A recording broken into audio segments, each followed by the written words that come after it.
Hello বন্ধুরা, আমি কমলেন্দু সরকার। আজকেও চলে এসেছি বারাসাত দিশা হসপিটাল। এখন অবস্থান করছি রেল লাইনের ধারে। আপনারা দেখতে পাচ্ছেন আমার সামনে যে ট্রেনটি দাঁড়িয়ে আছে, এটি মূলত মালবাহী ট্রেন।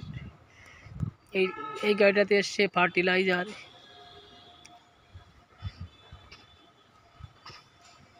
বাইরের থেকে সার একমাত্র এই গাড়ি অবলম্বন এই গাড়িতেই আসে। দেখুন দাঁড়িয়ে আছে গাড়িটা।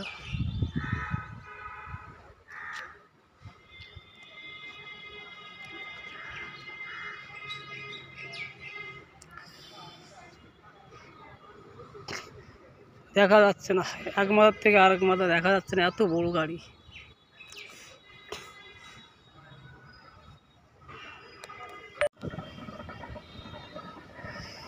এই দিকের একটি মাথা দেখা যাচ্ছে, ওই যে শেষ।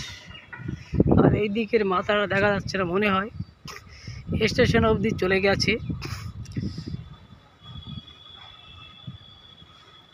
ভালোভাবে খেয়াল করুন, অনেক দূর পর্যন্ত চলে গেছে। তাহলে বুঝতে পারছেন একটা গাড়িতে কী পরিমাণে সার ঢোকে।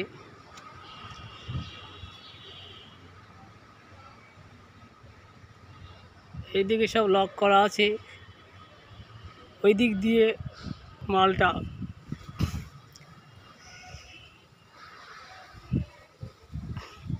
আনলোডিং করছে। যাই হোক, এই ছিল মালবাহী ট্রেনের শর্ট ভিডিওটি ভালো লাগলে লাইক, শেয়ার এবং কমেন্ট করবেন। সঙ্গে থাকবে। ধন্যবাদ সবাইকে।